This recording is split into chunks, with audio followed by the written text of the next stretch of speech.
This is the Anglophile channel welcoming you to the 2014 Britweek red carpet launch. Right, excellent. So tell me, you played Vincent van Gogh in Doctor Who? I did, a few years ago now, yes. And Doctor Who recently celebrated 50th anniversary. What do you think it is about that show that's so enduring? Well, I think it's there's so much of the, well, apart from the wonderful nature of the characters that change, you know, the Doctor sort of regenerates himself, and there's all these wonderful actors throughout the decades, because it's been, what, 5 decades now that have come through, but it's the nature of he can go anywhere. I mean, he can venture forward, he can venture back in time, and I think for a writer, anybody who's writing an episode of Doctor Who is that there's a wonderful canvas. The Vincent puns are coming out, but there's a wonderful canvas for them to work on, and then obviously Richard Curtis was a big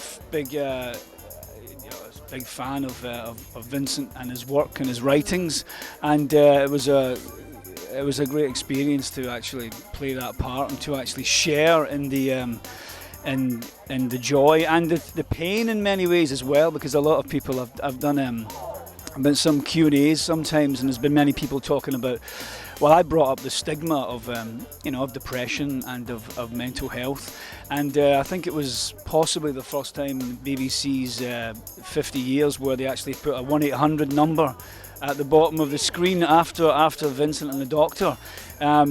And since then, a lot of people have come up to me and said that they wouldn't talk about their illness or their depression to their family or their friends because of the stigma attached to it. So obviously, and then those people came out and started addressing it and talking about it and feeling confident to talk about it and to give them, help themselves and so on. So that's a great thing for that episode. So that's a great thing for.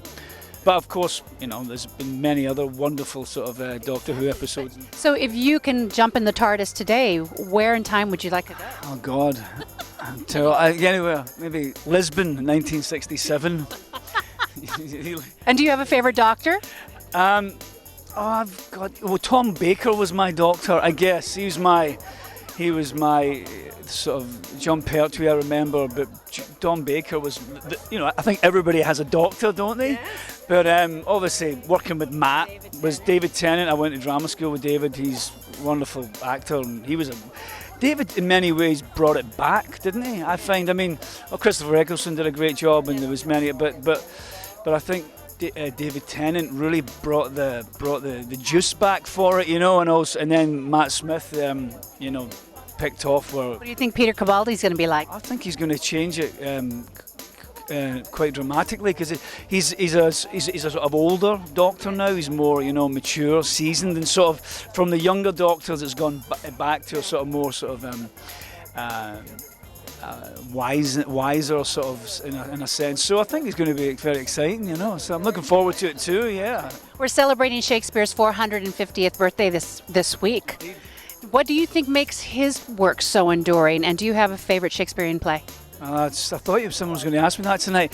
Well, I think it's just timeless. His work is timeless, and it's I think from any walk of life, his work endures. His comedies, the tragedies. I played Mercutio from Romeo and Juliet many years ago.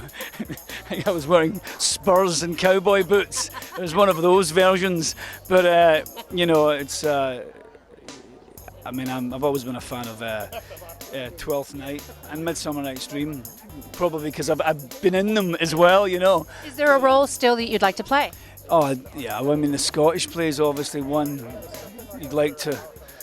Love to play one of those witches, I think I'd be perfect. When shall we three meet again in thunder, lightning, or in rain, Brilliant. Nice Have a to meet you. fantastic time. I know, go see your wife. Take care. Bye-bye. Bye.